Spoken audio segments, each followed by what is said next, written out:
la bienvenida a don Fernando Arias Salgado, que nos viene a hablar de temas de interés nacional y en concreto de un aniversario, don Fernando Perejil, en el que creo que usted tuvo algún pequeño papel. Buenos días, don Luis, muchas gracias.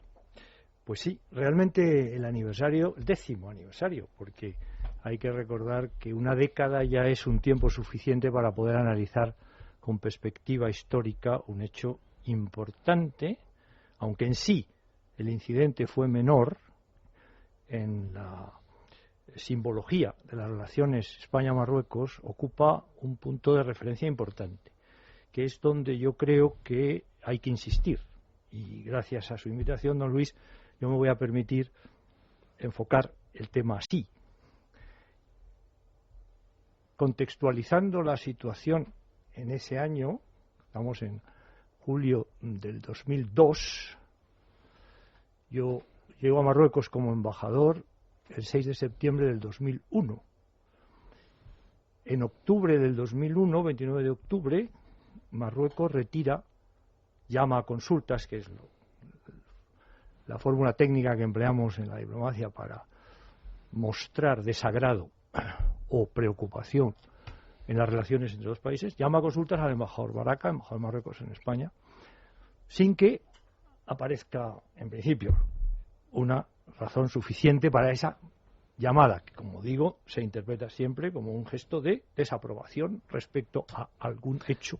O sea, no había habido por parte del gobierno español ninguna actitud, gesto que hubiera podido provocar esa retirada del embajador marroquí. En términos políticos y diplomáticos, ninguno, porque los desacuerdos no son causa suficiente. La llamada a consultas, que hoy está muy frivolizada, pues realmente es una decisión importante en las relaciones entre dos estados, teniendo en cuenta que el embajador representa al jefe del Estado, al gobierno, y por lo tanto no es un acto que no tenga una materialización necesaria de explicar a la opinión pública, porque eso es lo que pasó, que Marruecos retiró su embajador sin ninguna explicación. Entonces yo, sin entender de diplomacia, lo que interpretaría de eso es que si retiran al embajador sin que haya mediado ninguna, entre comillas, provocación previa, eso quiere decir que la propia retirada del embajador se está utilizando como una medida de presión por algo o como un indicio de que se quiere entrar en una fase de enfriamiento de las relaciones. Don Luis, sin saber diplomacia, está usted analizando perfectamente el contexto diplomático en que esa medida debe insertarse.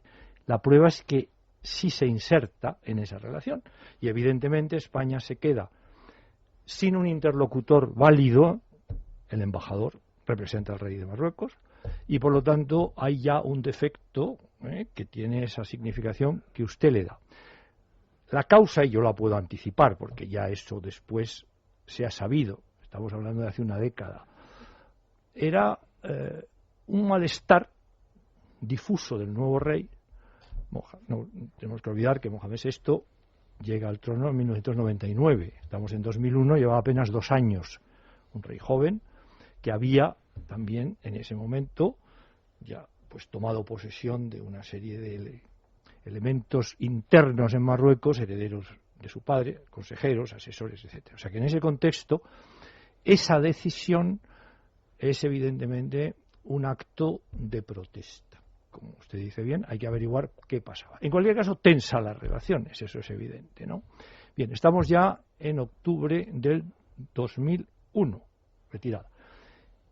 ¿Qué pasa en ese momento? Que interviene el PSOE en el conflicto. Porque, claro, gobierna Aznar con mayoría absoluta. El señor Rodríguez Zapatero acaba de llegar a la Secretaría General del PSOE y tenía anunciada una visita para octubre a Marruecos. Digo porque este contexto es fundamental para entender por qué pasó Perejil. Si no, no se entiende nada, porque es un incidente menor. O sea, entonces, un momento, esto ya se pone muy interesante. Resulta que entonces, esto es una deducción mía, Marruecos retira al embajador simplemente para lanzar un mensaje de estamos sintiéndonos alejados del gobierno de España y así dar pie a que el PSOE intervenga. Veo que usted sigue analizando la política interior está como bien. Se debe analizar en relación con la política exterior, porque son dos caras de la misma moneda. ¿Por qué ese análisis que usted hace ahora espontáneamente acierta? Porque la visita en octubre se iba a producir con el embajador de Marruecos en España. No estaba previsto en esos momentos en que se hizo la invitación por parte del Partido Socialista marroquí, porque era una invitación de partido a partido, que iba a haber una crisis diplomática. Claro, en ese momento el PSOE reacciona bien en principio y dice, pues suspende la visita en octubre. La suspende porque se ha retirado el embajador. En mes de octubre y noviembre van aflorando dificultades. Recuerden, si ustedes tenemos el tratado de pesca, que está en suspenso porque Marruecos no quiere renovar el tratado de pesca. Tenemos el problema de la inmigración ilegal, pateras masivas. Tenemos el problema de los menores en Melilla. Hay un acuerdo que no se cumple del año 92 del retorno de los menores marroquíes. Tenemos el problema del contrabando, tenemos el problema de muchas tensiones en las fronteras y por lo tanto la situación no es cómoda, ¿no? Pero en fin, llegamos a diciembre y entonces en noviembre el secretario general del PSOE anuncia que va a ir, a pesar de la situación de crisis diplomática, vamos a llamarla crisis diplomática, por la ausencia del embajador de Marruecos, anuncia que va a Marruecos en visita, en principio de partido, va invitada por el Partido Socialista marroquí.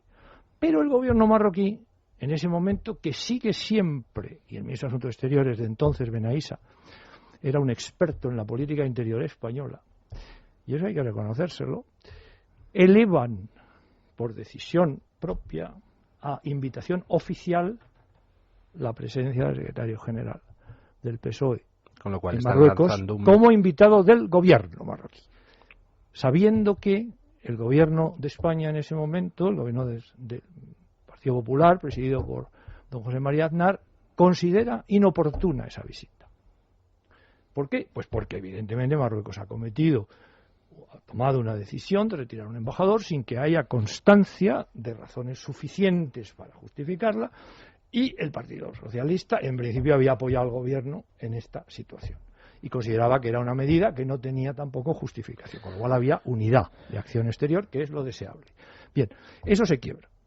¿Y cuál es la motivación? Yo estoy de embajador en ese momento y, naturalmente, me crea un problema, como crea un problema el gobierno español, que el gobierno marroquí invite oficialmente al secretario general del Partido Socialista, oposición en España, a visitar oficialmente Marruecos cuando el embajador de Marruecos no está en España ni quiere volver por el momento. Claro, porque se está trasladando a la opinión pública nacional, española e internacional el mensaje de nosotros, gobierno marroquí, pues tenemos problemas, pero es por culpa del gobierno de Aznar, porque fíjense ustedes qué bien nos llevamos con el PSOE, que está en la oposición, ¿no? Don Luis, sigue usted haciendo un análisis diplomático de política interior, que es política exterior, perfecto, en efecto. Y hasta tal punto es así que yo hablo con el ministro Benaissa sobre esta situación, sobre la organización de esta visita, y él me dice una frase que hoy ya puedo decir, porque teníamos buena relación. Yo debo añadir a todo esto que yo siempre, como embajador en Marruecos, he recibido el trato correctísimo por parte de todas las autoridades marroquíes, incluido el rey de Marruecos. Dentro del contexto del Convenio de Viena de las Relaciones Diplomáticas y Consulares del 63, que es el que regula las competencias de un embajador en un país extranjero, yo debo decir esto para que no se interprete mal ninguna de las cosas que yo estoy intentando resumir con hechos concretos significativos, porque hay mucha paja en todo esto, ¿no? Bueno, pues en ese momento esa visita crea un problema muy serio de protocolo marroquí, de relaciones con España y de relaciones con los medios de comunicación, ¿comprende? Entonces, bueno, ahí ya llegamos, fíjese dónde estamos ya en diciembre del año 2001. El 1 de enero del 2002 España asume la presidencia de la Unión Europea, que en ese momento era mucho más importante que ahora porque no estaba el Consejo Europeo ni todas esas nuevas estructuras, ¿no?, que han venido a enturbiar un poco el sistema de decisión, en mi opinión, en la Unión Europea. Bueno, entonces, claro, era un puesto importante. En Marruecos, los embajadores de la Unión Europea nos reuníamos constantemente y España iba a presidir la Unión Europea en Marruecos, que significaba reuniones con todos los embajadores de la Unión Europea, del embajador de la Comisión, y las relaciones con el gobierno marroquí, que entonces estaba presidido por una persona con la que yo tengo especial aprecio, que era Youssoufi, de Rahman Youssoufi, que era un ministro socialista, pero que fue nombrado presidente de gobierno por Hassan II como un elemento de democratización de las fuerzas políticas marroquíes y que por lo tanto se suspendió lo que era el gobierno por Dair, por decreto, que había hecho Hassan II en los últimos años de su reinado. Entonces, cuando Zapatero acepta ir allí, hacerle el juego al gobierno marroquí, iba usted a decir que Benaissa le dice a usted una frase que... Sí. Me dice, porque yo le pregunto, ¿cuál es el estatuto de esta visita? La visita era una visita de partido, perfectamente lógica y legítima. En fin, oiga, dos partidos pues quieren hablar. Me encuentro que el gobierno marroquí eleva a oficial la invitación al jefe de la oposición española, secretario general del PSOE, que llevaba poco tiempo también en el cargo. Esto le da, evidentemente, una relación de Estado que no tenía antes. Bien, ellos son conscientes de esto, como es natural, ¿no? Porque eso sí que es otra cosa que también quiero afirmar aquí de mi experiencia, es que ellos tienen muy buena diplomacia, son muy inteligentes, defienden muy bien sus intereses, y a mí me parece eso correcto. Yo creo que para eso estamos los diplomáticos y para eso están los políticos que defienden los intereses de su país. Pero claro, nosotros también sabemos defender los nuestros. Y entonces yo pido cuál es el protocolo de esa visita, qué nivel se le va a dar, a quién va a ver, qué programa, etcétera. Y ahí surge enseguida el gran problema, que es la audiencia del rey. Porque una visita, incluso si se le da un tratamiento como se le dio de jefe de gobierno, hay un momento en que en Marruecos es fundamental, es la audiencia con el rey. Si no hay audiencia con el rey, la visita no tiene ningún interés. En Marruecos es igual, o sea, le pasó una vez a don Javier Solana, como representante de la política exterior, que fue y no le quiso recibir al rey, y ya no volvió a Marruecos. Hizo muy bien, o sea, en Marruecos o se ve al rey o no sirve para nada la visita. Y eso es así, todo lo demás es paja. ¿Por qué? Pues porque el sistema es ese, no es un tema que me inventé yo. Bueno, entonces, claro, todo el problema estaba en la audiencia del rey. Claro, ahí hubo intervenciones interiores, en fin, hubo mucha política interior que yo no puedo analizar ahora en este momento, Luis, porque no... yo creo que no sería adecuado al final de la entrevista que usted quiere. Bueno, el caso es que al final se le da un tratamiento de jefe de gobierno que incluso al cuerpo diplomático acreditado allí sorprende a todo el mundo, y ese tratamiento culmina en una audiencia con Mohamed VI. Mohamed VI. Primera audiencia, no se conocían, era una visita obligada si vas a Marruecos, yo eso lo entiendo muy bien. Pero bueno, el problema es si era una audiencia privada o era una audiencia oficial, porque la idea del secretario general del PSOE era que era una audiencia privada. Claro, yo intervine en ese momento, creo que era mi obligación, para hacerle ver que eso no era posible, que en los términos en que se había producido la invitación ya no podía ser privada, tenía que ser una audiencia oficial. Y a esa audiencia tenía que asistir el embajador. Porque si no asiste el embajador, pues primero, es contrario al protocolo marroquí, porque ellos no tienen esa alternativa, y por lo tanto yo tenía que participar en la visita. Bueno, eso fue uno de los motivos que después siempre me costó muchos problemas y muchos disgustos en cuanto el señor Rodríguez Zapatero llegó a la Moncloa, que lo primero que hizo fue cesarme fulminantemente el primer día del Consejo de Ministros. Esto lo digo aquí porque es un hecho. Bueno, entonces, ¿qué pasó allí? Pues pasó porque ya estaba el tema. El tema, yo participé en la visita, al final el embajador, pues en fin, yo sé mi oficio, y se organizó una visita que tenía el objetivo de que el gobierno marroquí no perdiera el respeto por la embajada de España en Marruecos. Porque todo el problema que hay en Marruecos es que hay ciertas cosas que no se pueden hacer. Y que si el gobierno de España, una vez que el señor Zapatero está en Marruecos, me dio instrucciones, como es lógico, de ayudar al señor Zapatero en todo momento, cosa que hice, lo que no se puede hacer es ayudarle desprestigiando a la embajada en su función de representación. ¿Por qué estás desprestigiando al país ahora que, vamos a ver, el solo hecho de que el señor Zapatero aceptara viajar a Marruecos en un momento en el que Marruecos tenía retirado el embajador en España indica no solo inconsciencia, sino que no se entienden las relaciones internacionales, o peor aún, que se está trabajando en contra de los intereses de España. Y eso es opinión mía, ¿eh? No lo pongo en boca de usted. Don Luis, yo no voy a entrar ahora en ese análisis, que se puede hacer si usted quiere, porque evidentemente lo que todo el mundo opinaba allí es que la visita del señor Rodríguez Zapatero, incluso en el cuerpo diplomático lo discutimos, en contra del criterio del gobierno de España en ese momento, el jefe de la oposición, era una decisión insólita por parte del partido de la oposición. Y esto se produce la visita en enero, ¿no? Estamos hablando, diciembre. 15 de diciembre del 2001. Lo digo todo el 2001 porque ahí se gesta. ¿Y qué pasa después hasta llegar a la invasión? Se gesta todo el problema poco a poco para llegar el 6 de julio, en fin, el 11 de julio en este caso del 2002, que a la crisis de Perejil. Bueno, se produce la visita se produce, bueno, en fin, yo acompaño al secretario general, dice el rey, yo por secreto profesional no hoy ni puedo comentar lo que allí pasó, pero el problema es que acaba ya la visita, no se resuelve ningún problema, seguimos con el embajador que no vuelve, y entonces empieza la presidencia española. La presidencia española son 6 meses, al 30 de junio.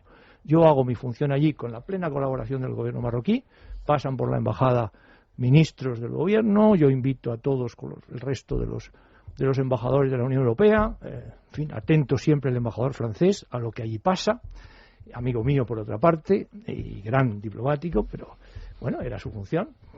Y al final se cierra esos 6 meses, estamos ya en el 2002, estamos llegando a Perejil, se cierra el 30 de junio, la presidencia española. Marruecos espera a que termine el periodo de presidencia de la Unión Europea antes de invadir Perejil. Don Luis, está usted convertido en un diplomático nato.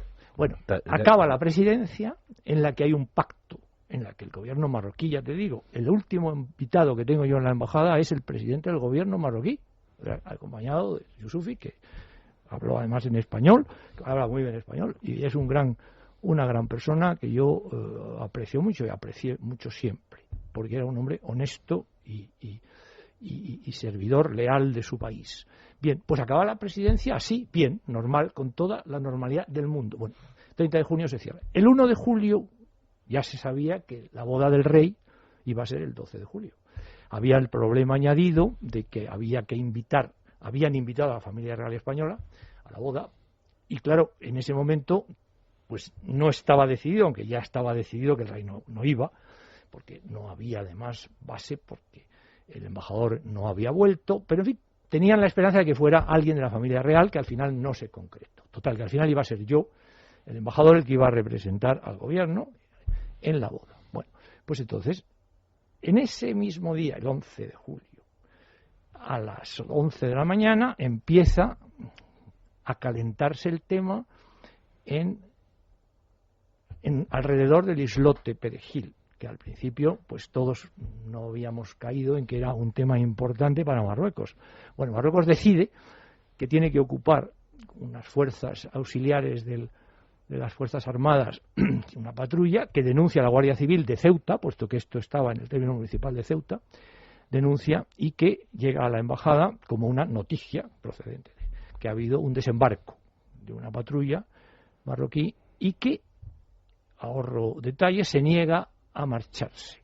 Y además no deja que la Guardia Civil ejerza las funciones que normalmente ejercía por allí de vigilancia y de seguridad. Marruecos lo califica de desembarco de unas fuerzas de seguridad sin mayores pretensiones, pero el caso es que empiezan a actuar, y eso es lo que alarma a la Guardia Civil, que cumple con su misión desde Ceuta, porque eso es un tema del delegado del gobierno de Ceuta, pues informa al Ministerio de Interior, se informa a Moncloa, a mí me preguntan, yo informo también de lo que intento averiguar, y en efecto se confirma que eso es así, que ya hay una ocupación, entre comillas, menor de un destacamento, pongamos, de marroquíes en Perejil. Claro, eso, en el contexto que yo le he descrito, tiene un significado distinto a si hubiera sido en un contexto de normalidad en que un día te llama el ministro y te dice: Señor embajador, mire, vamos a hacer una operación de limpieza de seguridad en Perejil, porque hay contrabandistas y hay droga y hay no sé qué, con la Guardia Civil. Bueno, muy bien, pues eso no hubiera tenido ninguna importancia. Pero no se hace así.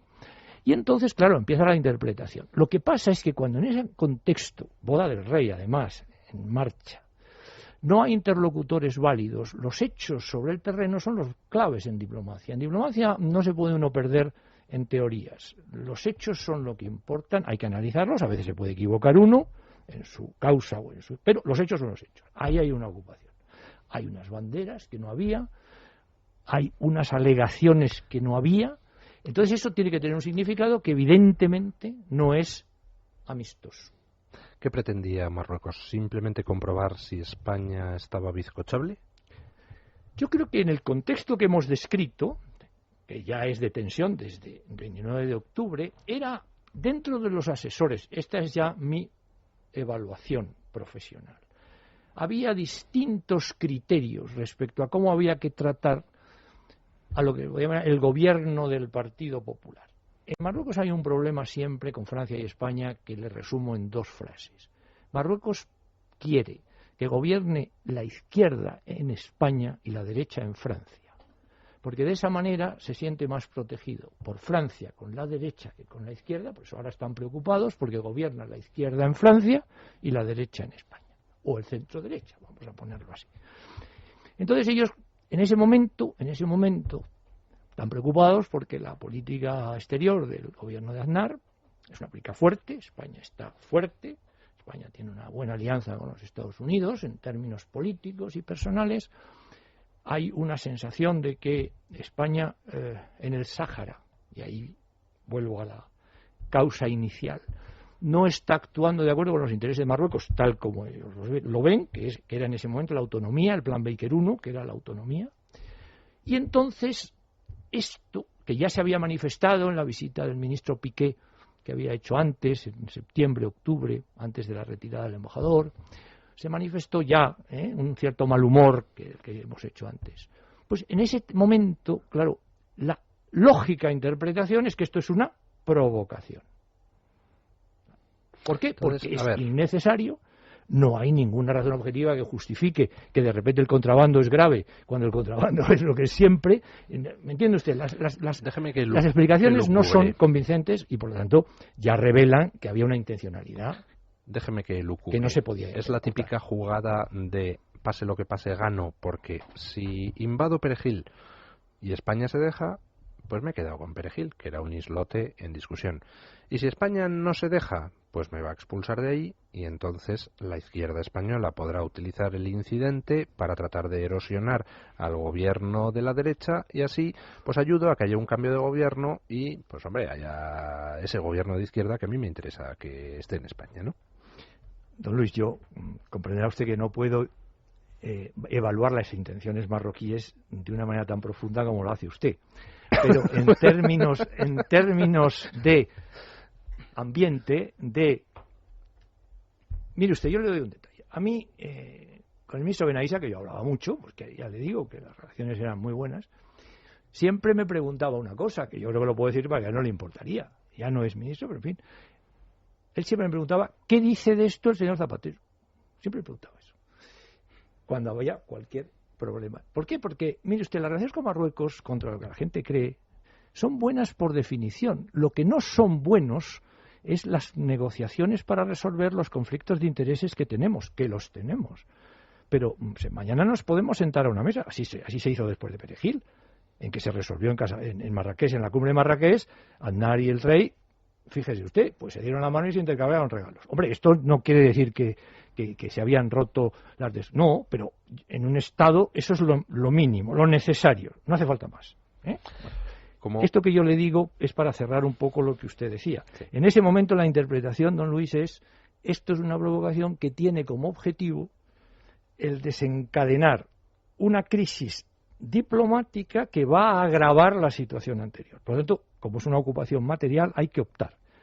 O se negocia en el sentido más puro, se retiran ustedes, y España plantea bien el tema la primera. Esto hay un statu quo aquí, que estaba prácticamente acordado desde el final del protectorado. Ustedes lo han roto unilateralmente.